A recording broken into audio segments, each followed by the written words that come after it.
Muy bien. Bueno, pues hoy vamos a empezar con la primera lección del cuarto bimestre, que es el Espíritu. El Espíritu.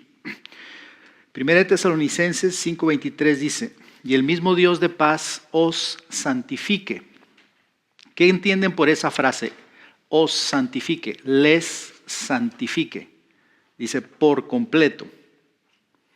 El mismo Dios de paz les santifique por completo. Nada más esa frase. A ver, alguien que me diga, ¿qué entienden por esa frase? El mismo Dios de paz, o sea, nuestro Dios, que es un Dios de paz. La palabra paz es shalom en hebreo, que quiere decir prosperidad, confianza, abundancia, libertad, ¿sí? El Dios de libertad, el Dios de abundancia, el Dios de prosperidad. Dice, les santifique. La palabra clave es santificar. ¿Qué es santificar? Apartar, consagrar, limpiar, regenerar, perfeccionar, ¿sí? El mismo Dios de paz nos regenere, nos limpie, nos aparte, dice, os santifique por completo, dice, y todo vuestro ser, espíritu, alma y cuerpo, repitan conmigo, espíritu, alma y cuerpo, dice, sea guardado irreprensible para la venida de nuestro Señor Jesucristo.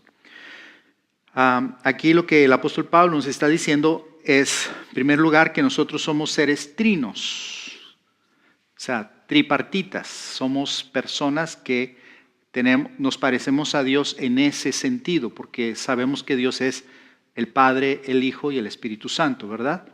Y nosotros también compartimos en un sentido una Trinidad. Somos espíritu,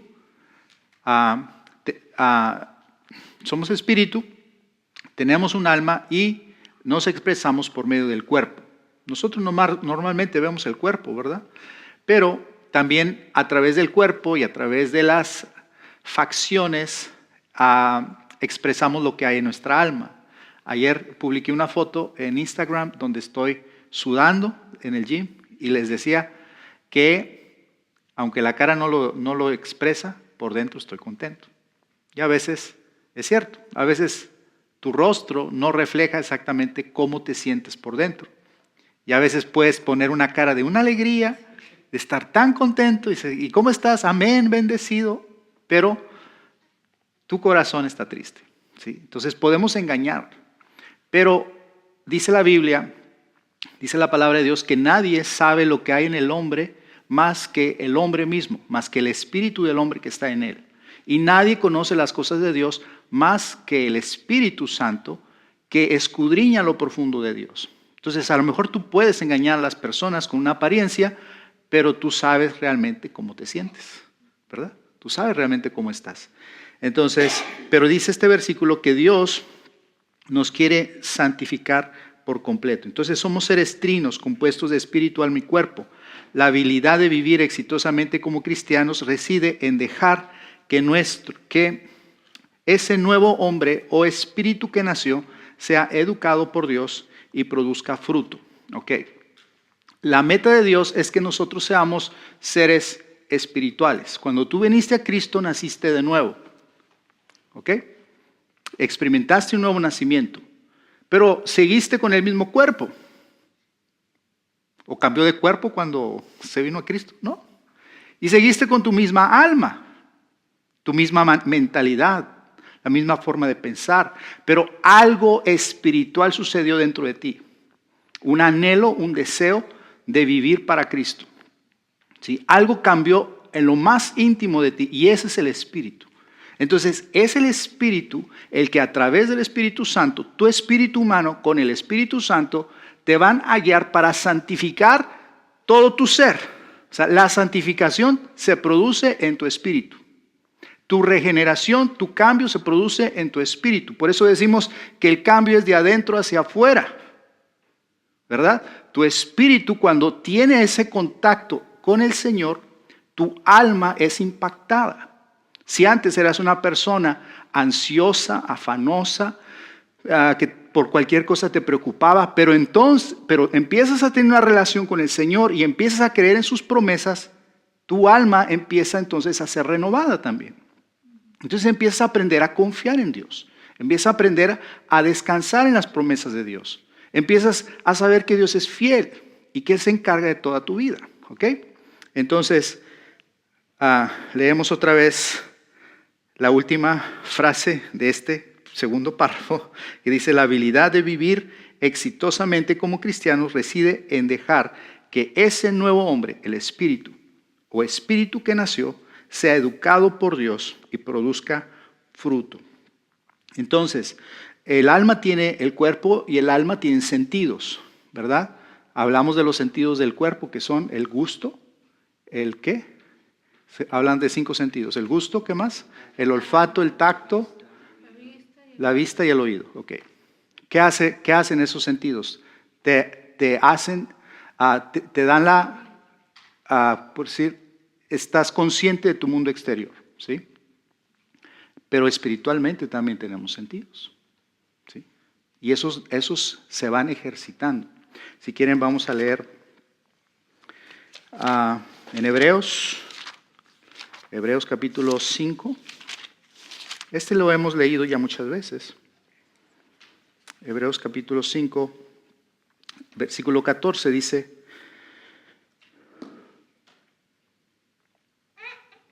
dice, pero el alimento sólido es para los que han alcanzado madurez, para los que por el uso tienen los sentidos ejercitados en el discernimiento del bien y del mal. Diga conmigo la palabra discernimiento. Entonces, el Espíritu te da discernimiento. Te puedes juzgar entre lo bueno y lo malo, ¿sí? Y eso se va desarrollando, ¿ok? Ahora dice, Dios nos creó a su imagen y semejanza. Dios nos dio espíritu desde el principio, pero este murió al pecar Adán y fue destituido de la gloria de Dios. Ese día murió espiritualmente, más tarde murió físicamente. Ahora veamos lo que dice aquí estos versículos. Génesis 1, 26 y 27. Dice, entonces dijo Dios, hagamos al hombre a nuestra imagen, conforme a nuestra semejanza, y señoree en los peces del mar, en las aves de los cielos, en las bestias, en toda la tierra, y en todo animal que se arrastra sobre la tierra. Y creó Dios al hombre a su imagen. A imagen de Dios lo creó, varón y hembra los creó. Entonces, el hombre y la mujer, los dos expresamos la imagen de Dios. Dios puso en el hombre ciertas virtudes y cualidades de él, y puso también en la mujer ciertas virtudes y cualidades de Dios, o sea, de él. Entonces, no es de que solo el hombre está hecho a la imagen de Dios, como se creía en el pasado, ¿verdad? Es que la mujer era simplemente como un animalito extra y que Dios le dio al hombre para que pudiera pues, tener hijos y pues, divertirse con ella. Así se pensaba y así se enseñaba. Pero la Biblia enseña todo lo contrario, ¿verdad? Dice que Dios impartió su imagen en el hombre y en la mujer. Y en Génesis 2, 16 y 17 dice, y mandó Jehová Dios al hombre diciendo, de todo árbol del huerto podrás comer, mas del árbol de la ciencia del bien y del mal no comerás, porque el día que de él comieres, ciertamente morirás. Pero vamos a leer otro pasaje ahí mismo en Génesis.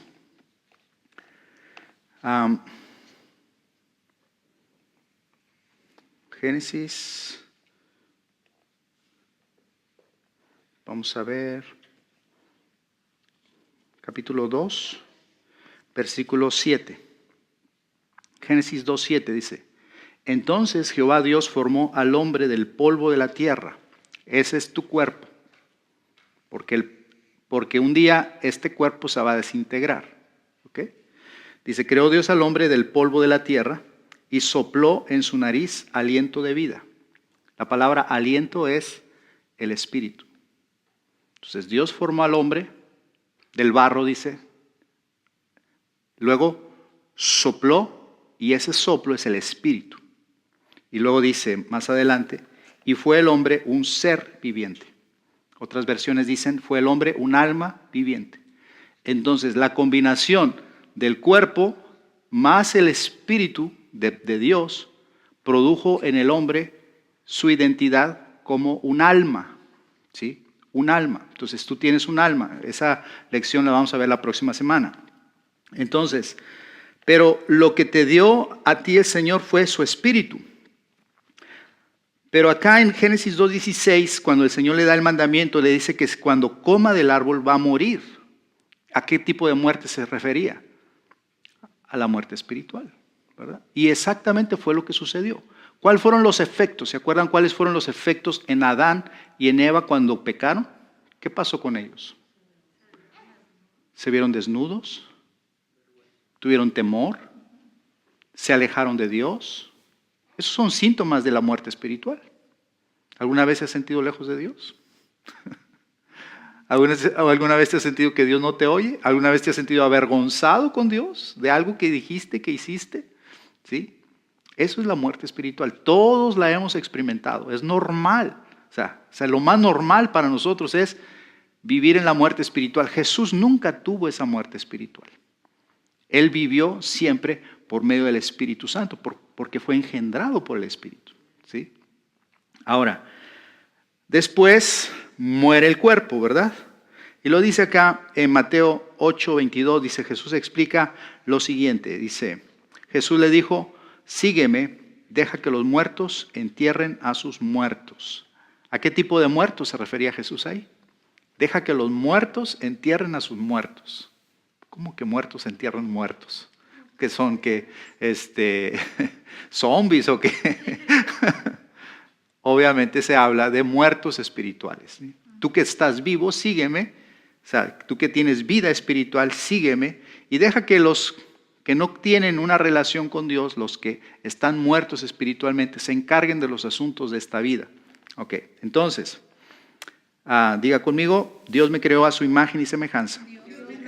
Ok, ahora, más adelante, siguiente punto, dice, Dios es espíritu y nos resucitó, porque estábamos muertos. Juan 4:24 dice, Dios es espíritu y los que le adoran, en espíritu y en verdad es necesario que adoren. Según esta palabra, tenemos un espíritu desde que recibimos a Jesús. ¿Y cómo adoramos al Señor? Lo adoramos en espíritu y en verdad. Lo adoramos de nuestro interior, basado en la Escritura, basados en la verdad, basados en la palabra de Dios. Jesús le dice a Nicodemo en Juan 3:6, dice, aclara, lo que es nacido de la carne, carne es. Yo nací de la carne un día martes 3 de mayo de 1966. ¡Wow! Se oye bien feo, ¿verdad? De 1966 a eso de las 6 de la mañana. Ese día nací de la carne. Lo que es nacido de la carne, carne es. ¿Cuándo nació usted de la carne? Ya mero cumpleaños mi esposa, ¿sí? 22 de junio del 71. Sí. Perdón, ya dije la fecha, ni modo. Se oye mejor que 66. Ok. Entonces, ese día nacimos de la carne. Lo que es nacido de la carne, ¿qué es? Carne. Nací de mis padres. Es algo biológico, ¿sí? Pero lo que es nacido del Espíritu, dice, Espíritu es. Y tú también naciste del Espíritu. ¿Cuándo naciste del Espíritu? Naciste del Espíritu cuando pusiste tu fe en Jesús, cuando creíste en Jesucristo, cuando abriste tu corazón, por medio de la fe, recibiste la palabra de Dios. Y esa palabra de Dios es como sucede cuando un bebé es engendrado, ¿verdad? Un esperma fecunda un óvulo, ¿sí? Entonces, el Espíritu de Dios llegó a tu corazón y fecundó en ti la vida, el Espíritu.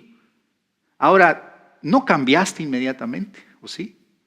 ¿A poco de ahí saliste hablando en lenguas y partiendo el mar rojo y haciendo milagros? No. Seguías con tus mismas broncas, tu misma mentalidad humana, carnal. Pero algo sucedió en ti. La vida de Dios, el Espíritu de Dios, fue implantado en ti. Cristo, el Espíritu de Dios, su palabra, entró a tu vida. Y naciste del Espíritu.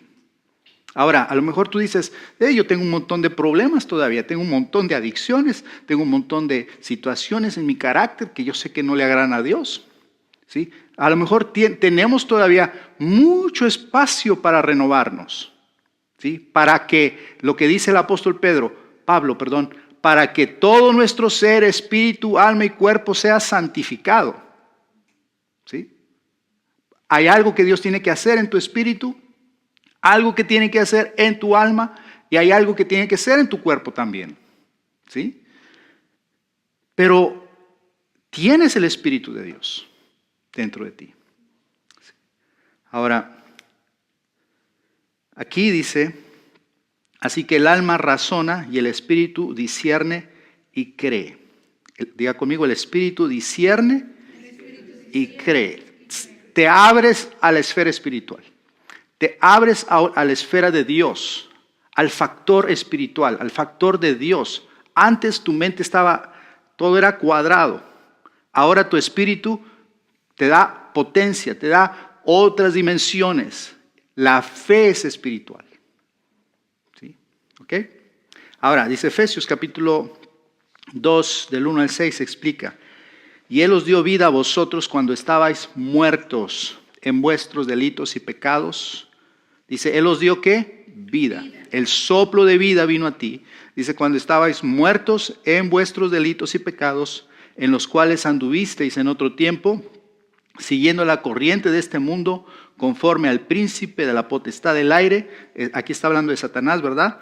El espíritu que ahora opera en los hijos de desobediencia. Siempre pienso, cuando dice el espíritu que ahora opera, lo siento como que Satanás está en el control, es el operador de la mente de los inconversos. ¿Sí? Y ellos no se dan cuenta que detrás de sus deseos, de sus acciones, de sus gustos, de sus decisiones, hay alguien que está operando, manejando las palancas y dirigiendo a las personas hacia esos caminos de destrucción. Y no se dan cuenta de que están presos. Dice, opera en ¿quiénes? En los hijos de desobediencia. ¿Usted es un hijo de qué? ¿Obediente o desobediente? ¿Qué clase de hijo de Dios es usted? No lo piense mucho. ¿Será obediente? No. Tiene que decir inmediatamente, soy un hijo obediente. ¿Por qué? Porque he obedecido a la fe. He obedecido el llamado de Dios. He venido al arrepentimiento. Oh, sí, me falta todavía un montón para santificar en mi vida. ¿Ok? Mucho terreno que santificar en mi vida, pero soy un hijo obediente. Dice, entre los cuales también todos nosotros vivimos en otro tiempo, en los deseos de nuestra carne. Así es como opera Satanás, en los deseos de nuestra carne. Tu carne te dice, te impone algo. Te impone un deseo, te oprime con un deseo y tú dices, es que lo tengo que hacer, tengo que hacerlo.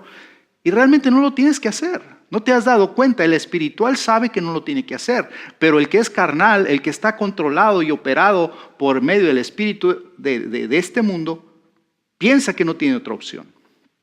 El creyente sabe que quien vive en nosotros es el Espíritu Santo. Ahora le hago una pregunta. Los que somos espirituales, ¿no tenemos deseos de la carne? Sí, pero sabemos que podemos vencerlos por medio del Espíritu Santo. Claro, también hay momentos en que que te sientes como que te controla, ¿verdad? Que te domina. Ok, seguimos, ¿dónde me quedé? Haciendo la voluntad de la carne y de los pensamientos, y éramos por naturaleza hijos de ira, lo mismo que los demás.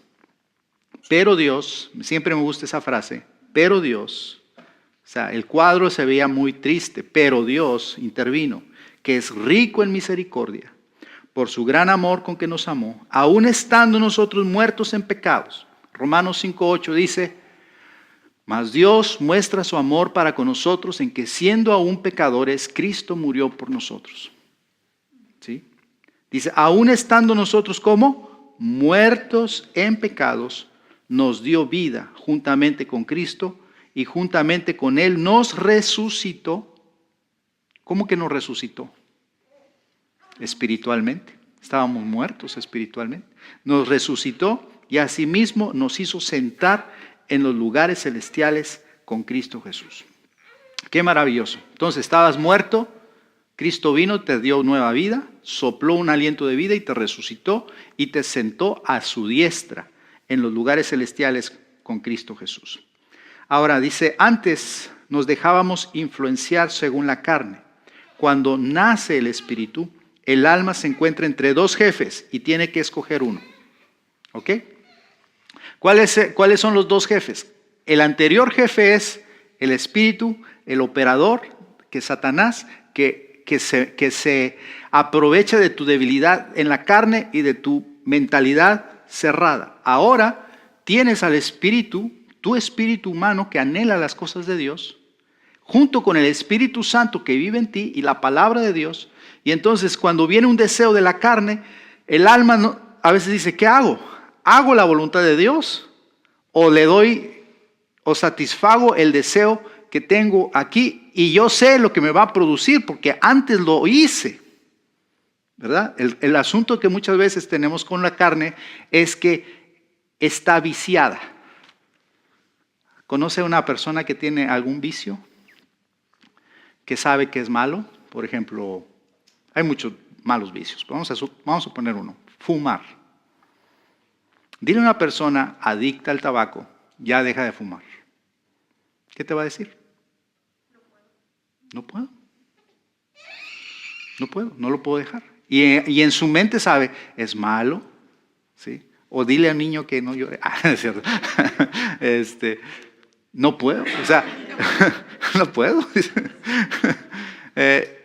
En su mente dice, yo sé que es dañino, yo sé que me perjudica, yo sé que me puedo causar un cáncer, yo sé que puedo producir, ¿sí? Pero simplemente su cuerpo está acostumbrado, está viciado. Entonces, y lo hace a veces a sabiendas de que está perjudicando su salud. Y lo mismo pasa, muchas veces nosotros pecamos, hacemos cosas que nuestra carne está habituada, está viciada en eso, ¿sí? Y a veces no son pecados grandes, a veces son cosas tan sencillas como afanarse. Y estás habituado a afanarte. Es tu hábito, es un hábito. Cuando Dios dice por nada estáis afanosos. Entonces tu carne se ha adaptado a ese sistema de vivir. ¿Sí? Por ejemplo, otro ejemplo. Gritar, estar gritando siempre. Un ejemplo. Estar siempre gritando. Es un hábito.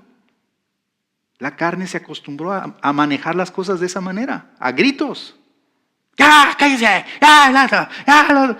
O sea, en algún momento tiene que frenarse eso y tienes que aprender una nueva vida, una nueva manera espiritual de lidiar con los hijos y con la esposa y el esposo y todo eso.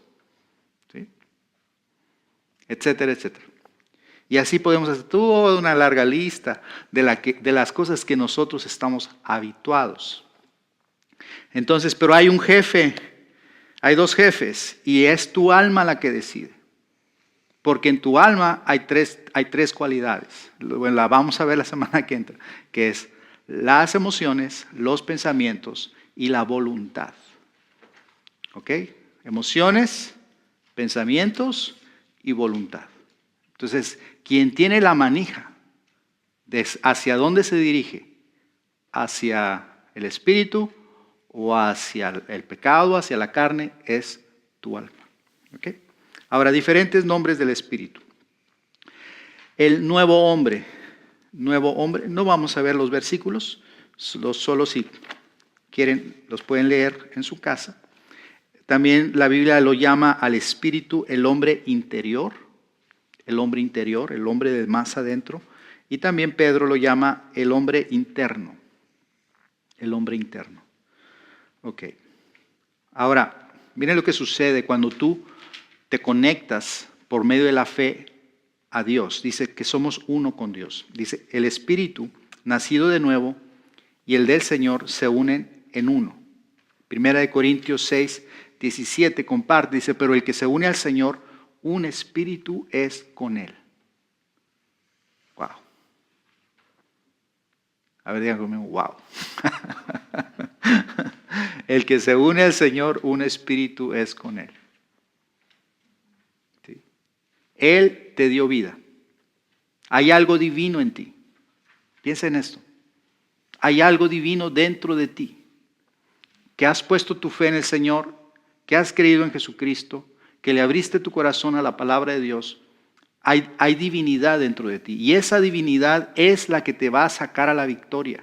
Y es lo que debemos cultivar, nuestro hombre espiritual, para que ese hombre espiritual tome tome control y empiece a limpiar y a santificar todo lo demás. Nuestra alma, esas cosas de las que estamos viciadas sean renovadas y aún nuestro propio cuerpo. ¿Ok? Dice, el espíritu entiende las cosas espirituales, no el alma. El alma es más de 2 más 2 son 4, ¿no? Sí, de emociones. Pero el espíritu tiene la capacidad de discernir las cosas de Dios. 1 Corintios 2, 14 y 15 dice, pero el hombre natural, otra versión, la versión más antigua dice, el hombre animal. Suena muy fuerte, ¿va? El hombre animal, pero realmente lo que significa el hombre ánima, del alma. ¿Sí? Animal, del alma. El hombre ánima, el hombre del alma, el hombre almático, el hombre natural. Dice, no percibe las cosas que son del Espíritu de Dios, porque para él son locura y no las puede entender porque se han de discernir espiritualmente. ¿Ok? Dice, en cambio, el espiritual juzga todas las cosas, pero él no es juzgado de nadie. Aquí hay dos personas, el hombre natural y el hombre espiritual. El hombre natural tú lo puedes sentar ahí y le puedes hablar la palabra de Dios y le puedes dar los más grandes tesoros de la palabra de Dios y está, qué aburrido. Ponme un fútbol, ponme una novela, ponme algo más divertido. ¿Sí? Porque su espíritu está muerto. No está conectado. ¿Cómo es que tú puedes pasar tanto tiempo a veces oyendo la palabra de Dios? Miguel nos estaba platicando la semana pasada. Dice que antes iba a la iglesia y 1 hora se le hacía larguísima. ¿Sí? Dice, y ahora ya hasta las contó, ahora tengo 6 horas a la semana. Las 2 horas de la iglesia, las 2 horas del grupo de amistades, las 2 horas de la academia de líderes y me hace falta más. ¿Por qué? ¿Por qué es eso? Porque tu espíritu se ha abierto. Porque empiezas a saborear la riqueza de la palabra de Dios. Porque tu espíritu empieza a discernir las cosas de Dios y es alimentado por medio de la palabra de Dios. Pero un hombre natural, un hombre que no tiene una relación con Cristo, esto es lo más aburrido que puede haber. ¿Sí? Y aunque a veces el pastor diga chistes y todo, igual es aburrido. ¿Sí? Porque no percibe, dice, las cosas del Espíritu de Dios. Porque se deben discernir como espiritualmente. Ahora dice, en el contexto de estos versículos, se da a entender que los almáticos, los carnales, ¿sí? O los animales, los almáticos o carnales, dice, no podían comer el alimento espiritual que deseaban darles porque debían tomarlo espiritualmente y no almáticamente. ¿Sí? El Evangelio es una revelación. ¿Okay? La palabra de Dios es una revelación que se produce por medio del Espíritu. ¿Sí? Cuando viene la fe a ti, cuando viene Jesucristo a ti, entonces la palabra de Dios se te va revelando y eso es espiritual. ¿Okay? Entonces, quien no tiene el Espíritu de Cristo no puede entender las cosas de Dios. Oramos por ellos, ¿verdad? Para que Dios les abra su entendimiento. Ahora, no es para juzgarlos ni criticarlos, sino para entender su condición espiritual y poder interceder bien por ellos para que en algún momento ellos vengan a la fe, vengan al Señor y puedan también nacer de nuevo, porque para eso vino Cristo, ¿sí? Para salvarnos. Ahora dice, el Espíritu está dispuesto. Mateo 26, 41 aconseja, velad y orad para que no entréis en tentación. El Espíritu, a la verdad, está dispuesto, pero la carne es débil. ¿En qué contexto se dijo estas palabras? ¿Se acuerdan de la historia detrás de estas palabras? Jesús está en el huerto de Getsemaní a punto de ser llevado preso por la guardia romana. ¿Okay? Judas ya lo vendió y Judas va con los compañeros, ¿verdad?, a entregar a Jesús con un beso. Mientras tanto, Jesús está orando y está intercediendo y se lleva a 3 de sus discípulos más allegados, Pedro, Jacobo y Juan.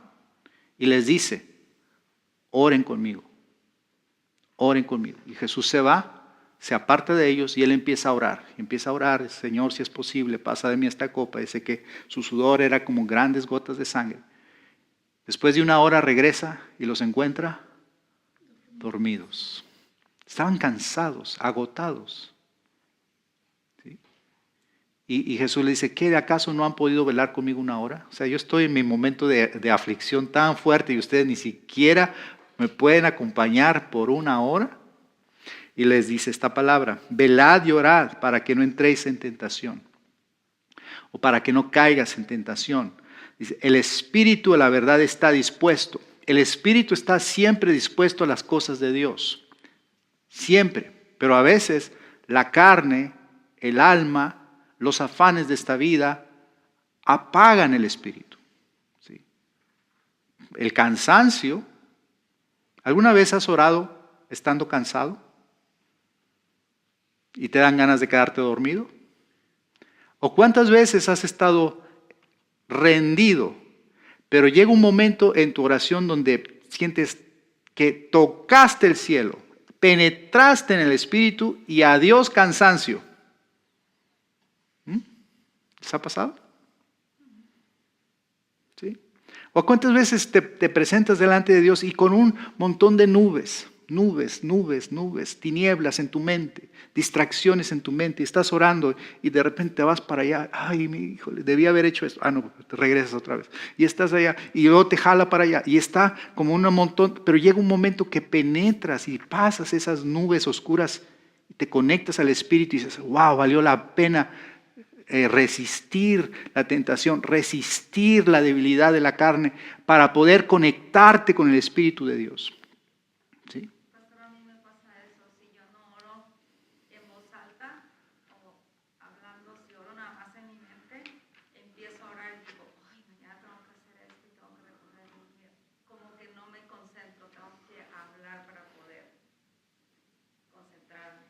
¿Sí? Otros no tenemos que hablar.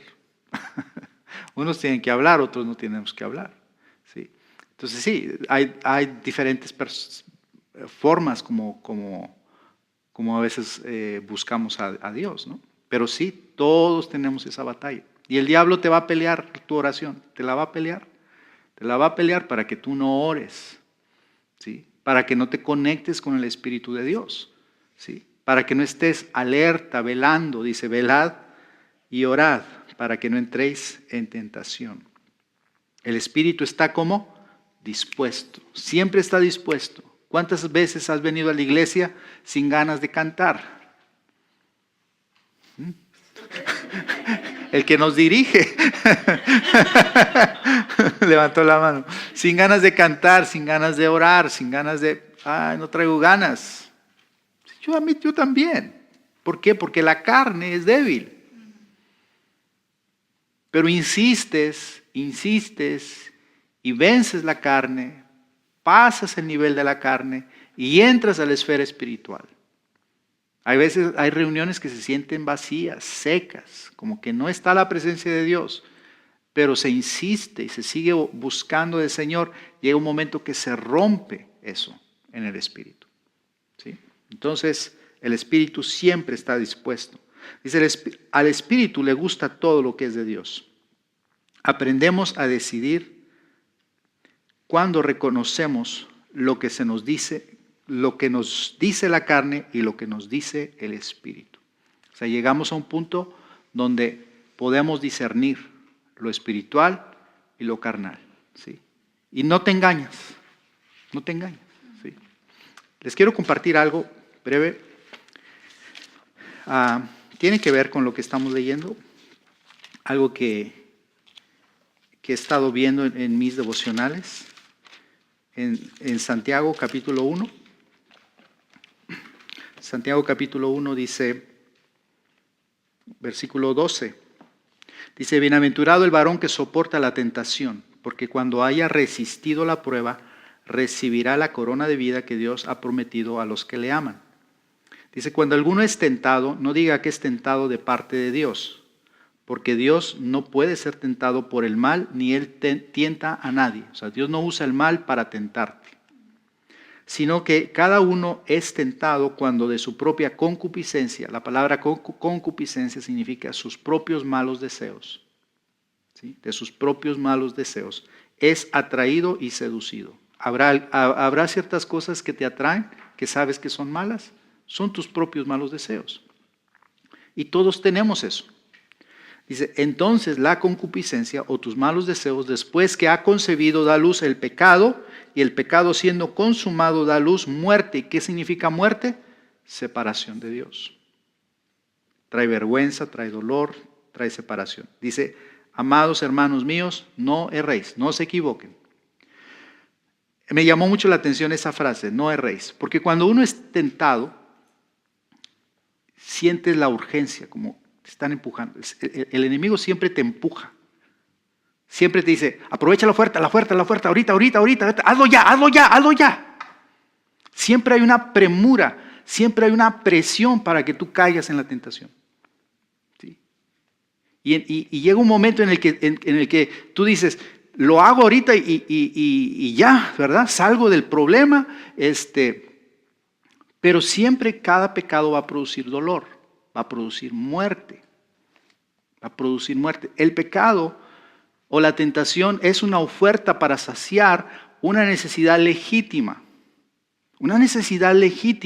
pero a través de medios equivocados, a través de algo que es fuera de tiempo. Entonces el Espíritu lo que hace es que te da la capacidad de poder discernir la voluntad de Dios, ¿sí? Y lo dice, no se equivoquen, toda buena dádiva y todo don perfecto desciende de lo alto. Si eso que te están empujando no es una buena dádiva, no es un don perfecto, no es algo que va a producir gozo, no es algo que va a producir paz, no es algo que va a producir orgullo dentro de ti, decir hice lo correcto, no proviene de Dios. Por eso dice Santiago, no se equivoquen. Por mucho que te presionen, por mucho que insistan, por mucho que lo quieras hacer, no te equivoques, porque los regalos de Dios son perfectos. Amén. Así que quería compartir eso, porque muchas veces cuando estamos en esa batalla, en la batalla de la carne y del espíritu, necesitamos pedirle al Señor, Señor, aclara mi visión, aclara mis oídos para poder tomar la mejor decisión. ¿Ok?